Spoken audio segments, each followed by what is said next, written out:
Hey everyone, it's Curtis here and welcome to an On The Back Wheel video. Today I'm going to cover some motorcycle news that's going to be potentially massive for the motorcycle industry. Before we get into that, yes, you're looking at my face. I've got a new camera. Hopefully I'm not too ugly for everyone.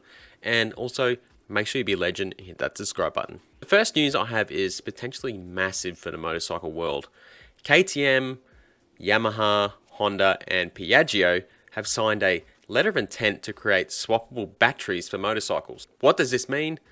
Well, it means that the manufacturers are going to create a standardized swappable battery for motorcycles. So it doesn't matter if you've got a Honda, Aprilia or any of these brands, you'll be able to use the same battery. Think of it like AAA batteries in a remote. You've got different remotes, but they all use the same batteries. Is this a good thing? Well, if you're into electric motorcycles, hell yeah it is. With the manufacturers pooling resources, it means that batteries will be cheaper, electric bikes could be cheaper, the charge times could be less, and they could have a bigger range. Plus, it would be pretty cool to have an electric dirt bike and be out at the track or the trail, and instead of having to charge your battery or even go home, you could just swap out the battery and boom, you're away again. In any case, it looks like the big players are starting to take electric motorcycles really seriously, so watch this space. If you're in the market for a new motorcycle, you may have noticed that there is an incredibly long waiting time at the moment. Why? Unless you've been living under a rock, it's because of this little thing called COVID, and it's really disrupted production. People are reporting up to 6-month waiting periods, sometimes even more, and it doesn't look like it's getting any better. At this rate, it won't be until 2022 that production starts to fully recover, and now on top of that, there are chip shortages. What do I mean by chip shortages? Well, I mean the little electronic gizmos that go in your ABS, ECU, and dash.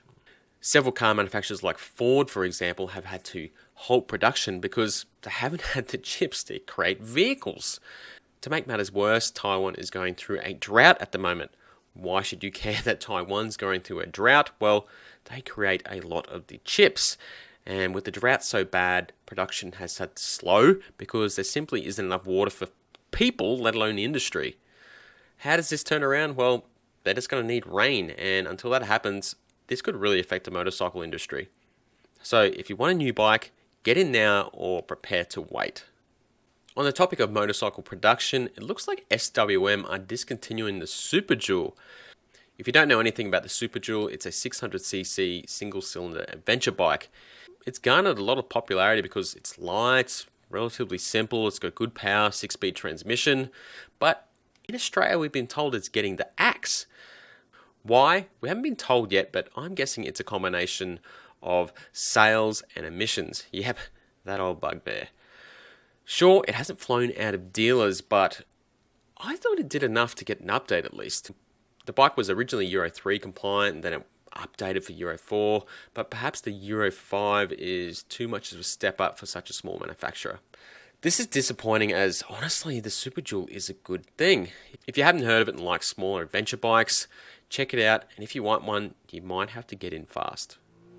Aprilia have announced prices for their new Tuono 660 accessories. Now, you've heard me talk about the Tuono 660's value proposition before. I think it's too close to the RS 660 in price because it doesn't come with an IMU or quick shifter. Well, we now have prices for them.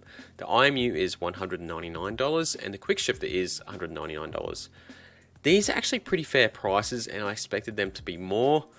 In my opinion, you'd be mad not to get both, and that brings the Tuono's price up to $10,899 US. That's roughly $400 less than the RS. Not too bad of a gap now. I thought the IMU and quick shifter would be a bit more, so well done Aprilia there. What do you think of some of these headlines? Do you like that electric bikes could be getting more popular? Are you in the market for a new bike or have you placed an order on one? Let me know in the comments below. That's it for me today. Hopefully you like this new style of video, me actually on camera, looking at my face and my expressions. Let me know what you think of that. I'm working on it, alright? I know this one's probably going to be a bit rough. I'm still working on my lighting and everything else, but we'll get there. Alright, hit the like button, hit the subscribe button, and keep it on the back wheel. Catches.